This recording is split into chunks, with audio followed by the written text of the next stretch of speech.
Rufa. Okay, so Taas either... lang. Yes, grabe kung sang-ayon ka or Or- no, sabi. Kung Okay. hindi. Game! Okay. Ay! Yo, first time. Grabe ka. Okay, first question. Long distance relationship. Yes, grabe o no, sabi? Yes, grabe. I've been in so many Oo nga. long-distance relationships. Ang kailangan lang talaga, may finality. Kumbaga, meron na kayong usapan, okay, after 2 years, ito mangyayari. One of you have to give in and move dun sa isang bansa na yon. Ayun. Hindi pwedeng forever na long distance. Okay, next. KKB sa date. Kanya-kanya ng bayad. Sa umpisa, no! Hello, pwede naman, put your best foot forward, di ba? Okay. Pag medyo 4 years na kayo ongoing, ano na, pwedeng share-share na lang kayo, di ba? Pero sa Oo. umpisa, ew. Next, babae ang nanliligaw. Ew! No. The more na hindi mo pansinin ang isang lalaki, the more na tumatawag siya.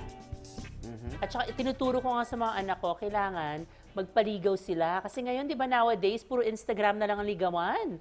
Kadiri, dapat naman pumunta Wala sila yung sa old-fashioned bahay. na, no? Oo. Magbigay sila sa akin ng mga fruits, vegetables, chocolates, flowers. Pumunta kayo sa bahay after 5 years, mga boys. Next, magsosorry ka sa karelasyon kahit hindi ikaw ang may kasalanan. Bakit?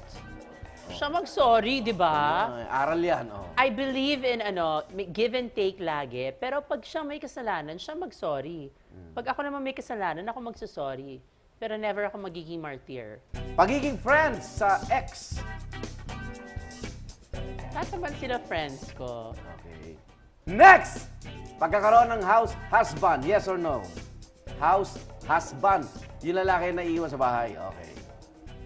Depende sa sitwasyon. I mean, ako kasi I would be bored sa ganon. Kailangan talagang laging sinestimulate yung mind ko. So, kailangan pareho kaming hardworking. Pero, Okay. it depends on the situation.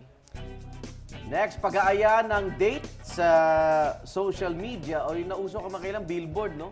Di nga, no? Oo nga, Ang daming conservative mga- siya eh. Conservative ako. But if it works for you, then why not? May kilala ko ha, nag-meet sila sa isang social media na dating app. Nagpakasal sila. Dahil, doon sila nagkakilala? Oo, doon sila oo, nagkakilala. si Kai, oh. First time ng girl, first time ng boy, they ended up getting married. So you'll never know. Same-sex marriage. Uy, meron ng ano sa house, ha? Okay na yon kasi marami na ako mga gay friends. And sanay na kami with both of them together. Actually, nag-break sila one time, pareho kami naiyak. So, okay na rin sa akin ng same-sex marriage. Basta happy sila. Yes or no? Divorce. I'm sorry. I know. Yes! Tama. Diba? Especially pag nabubugbog ka. Ayaw mo naman to stay forever in a relationship na, diba, lagi ka may black eye, diba? Naman. Oo. May December love affair. Yun. Ay, exciting yun. Depende kung sino. Anong magandang agwat ng edad? Basta wag naman yung uugo-ugo na. Kailangan naman yung medyo, pareho naman kayong mukhang bata. Let's say ako, hindi mo na akong mukhang, Oo. age ko. So, it Hindi, parang depends. sa lalaki nagtatanong ng age, pero bata ka. Tignan, ngayon. Hindi kasi alam mo, it's very unfair na minsan, 'di ba? Most of the time, mas older yung guy, younger yung girl. Bakit pwedeng ganon? Na 20 years old yung girl, tapos 70 years old yung guy. Oo. So ngayon, pwede Pwede rin na. ang ganon. Bakit? French president at Oo saka nga, ang kanyang sino French asawa. president? Oo. And they're happy.